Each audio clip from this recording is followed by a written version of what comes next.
Hello everyone, I'm Biak and I'm going to present about the pronunciation and articulation and why the importance of them, the differences of them, and the effects of them like that. So I think the pronunciation and articulation is very important in like a public speaker because without a proper pronunciation and then like effective articulation, the whole speech can be weak at something or like that. So articulation is like physical production of like speech songs, and then for the pronunciation is just the placement and the movement of the articulators or our words. So for the focus is that as for the focus is so pronunciation will mostly focus on like the correct sounds and stress patterns of words, but the articulation primarily focus on movement and coordination of speech organs. So the important is that the pronunciation is so essential for effective communication and comprehension, and then the articulation is like very crucial for clear and intelligible speech. So it's very important that a good pronunciation can affect the overall fluency and neuralness of speech, and then it can also show the skills of how the speaker can understand and he produces songs, rhythm, melody, or tones, pitch of his language, and then he can like that. And then for the articulation, it also affects the clarity and the comprehensibility of a speech. So it can influence and it can persuade the audiences by the good articulation skills. Like it requires the coordination of our lips, tongues, and teeth, jaw, like vocal cords, like voice, pitch, tone, frequency, like that. So if we don't have that kind of good things, we don't have to be worried. We can be improved through like exercise, drills, focusing our specific songs and song combinations, and then we can, for the pronunciation, we can also be improved through like listening, limitations, and practice of like correct word pronunciation. So it's the importance of. So it's about the pronunciation and articulation. So for the second question, how a speaker can avoid a monotonous speaking style. So I think if we speak in monotone, it's quite boring, and it feels like it cannot influence us, so it feels like it's not effective enough for us. So to avoid that kind of tone, so we have to use like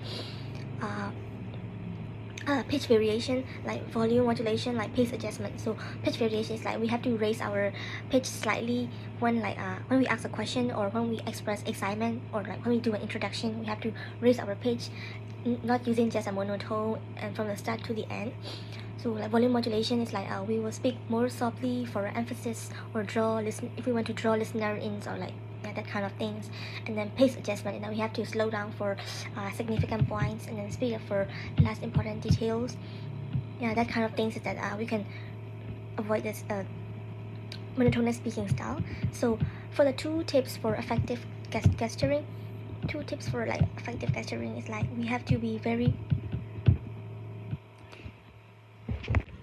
So the two tips for effective gesturing is like we have to like stop fidgeting, like tapping our fingers, running our hand through our hair, or like jingling the change like that. We must not do that kind of fidgeting, because it shows our like psychological situation. So it's not effective when we do public speaker in front of the like a lot of audiences. And then the second thing that we can avoid we can improve our gesturing is that to act naturally. If like waving our hands and arms erratically is not natural behavior, so we should not do it in our presentation. So we have to consider like this soft gesture, or just like just doing an eye contact, or just doing like just softening our voice, or just raising up our vocal tone, or that kind of thing is more natural when we use in our conversations like that. So for the next,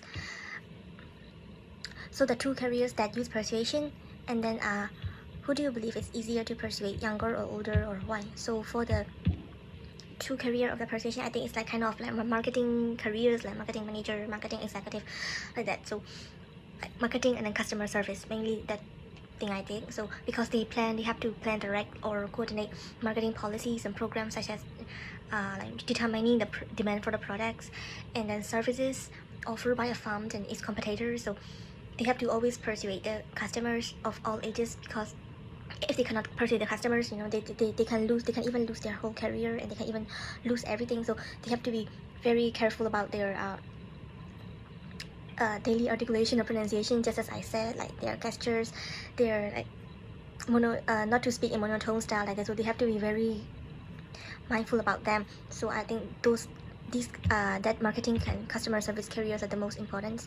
And not only that, also for the medical career, like physicians, like psychiatrists, or yeah, that kind of things, that kind of medical careers are also very important in persuading, because if they cannot persuade their customer, their patients, or their their customers, because not only it can also help in treating their patients, but also it can also change the mind of the patients, and then it can also motivate the patients to be patients, and then it also enhance the trust on the doctors and then physicians. So it's very important for persuading for those kind of medical careers, and then like business careers. And yeah, so I think actually persuading is very important in most every career, because without a good persuasion, without good persuasion, we cannot even reach our career goal. So if we have a really expert in persuasion, we can easily get step by step, and we can even develop our careers, and we can get a lot of successful goals in our life also. So thank you for your attention. Thank you.